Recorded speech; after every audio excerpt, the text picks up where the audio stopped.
Hello everyone, and welcome to another video. My track guide for the BMW M2 CSR going around Navarra, the speed layout. Let's get into it. I want to start on the left side of the track. Turn 1 is gonna be flat out.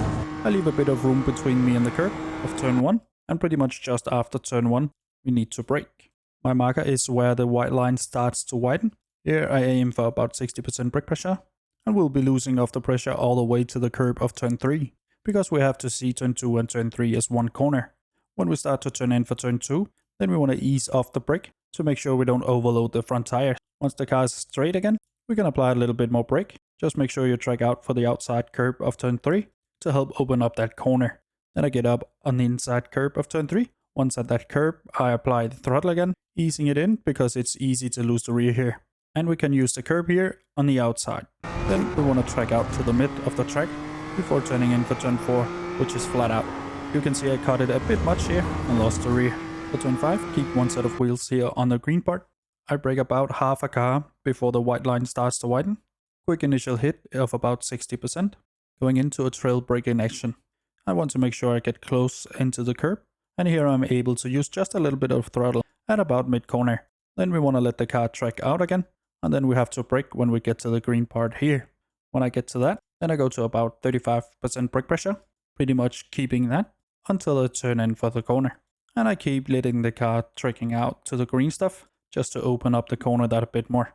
I take a little bit of a later apex, and then we want to cut the curb on the inside. Just before we get to the curb, then I'll apply the throttle again. We're gonna ease it in because it's easy to lose the rear here. Make sure to use the inside curb of turn 7 before we go to the left side of the track for turn 8. My braking marker for turn 8, you need to keep the 50 board here on the right side of the track in mind. There's no other good markers to use. I estimate where the car is compared to the 50 board, which should be around here.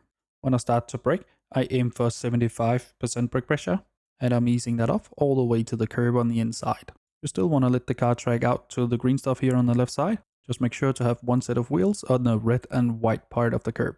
We can cut the curb on the inside just a little bit. Just make sure not to hit the anti-cut, as that will untilt the car quite a lot.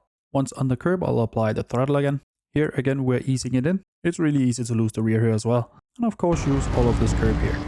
Turn 9 is a great place to try and overtake if you got a better exit out of turn 8. But in qualifying, you want to stay on the left side of the track.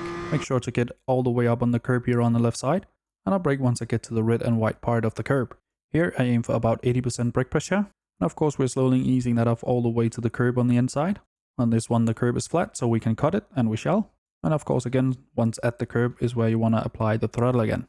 Again, easing it in because it's easy to lose the rear. Dragging out just a little bit towards the outside curb. I do reduce the throttle a little bit here for turn 10 as the car will slide on the rear. And we want to be as far right as we can as possible to help open up turn 11 that more. Once I get to the 50 board here on the right, I'll apply the brake. Aiming for about 60% brake pressure, easing that off all the way to the curb on the inside. I only cut the little part of the curb. Some use the big part of the curb as well. I don't like that one. When on the curb, I apply the throttle again and track out and use all of the available room here on the outside. Stay as far right as possible. And when I get to the red and white curb here just in front of us, then we'll brake for turn 12. Quick hit of about 50% brake pressure and quickly easing off into a trail braking action all the way to the curb on the inside. And I'm cutting the curb here as well. Once at the curb, I'll start to apply the throttle again. I will be using all of the available room here on the outside. Then get over to the left side of the track for turn 13. Again here, I brake when I get to the red and white curb here on the left. Make sure that you get up on it and use it. And I'm aiming for about 65% brake pressure, easing that off all the way to the curb on the inside. I don't like to cut this curb too much, but I do take a little bit of it. And once at the curb, I'll apply the throttle again.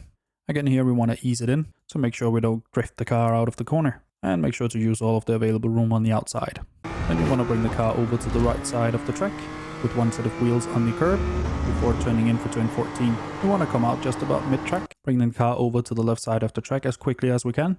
Here I broke just a tiny bit too early. It is possible to brake later. I try and brake just about half a car length before the curb starts. And here you want to be braking hard. I aim for 85% brake pressure here, and we want to be holding that for just a bit. We're braking uphill so we can actually brake quite late. Of course, easing it off all the way to the curb on the inside. When in the curb, apply the throttle again. And of course, we want to use all of the available room here on the outside. And now it's a drag race down to the start finish line, which is quite far away, so you might get a position if you got a better exit. That's my lap for the Navarra speed layout in the BMW M2 CSR of a 150.3. I have more track guides for the M2 linked down below. Hopefully you found this one useful. If you did, leave a like down below, consider subscribing as well, and now for the uninterrupted hot laps.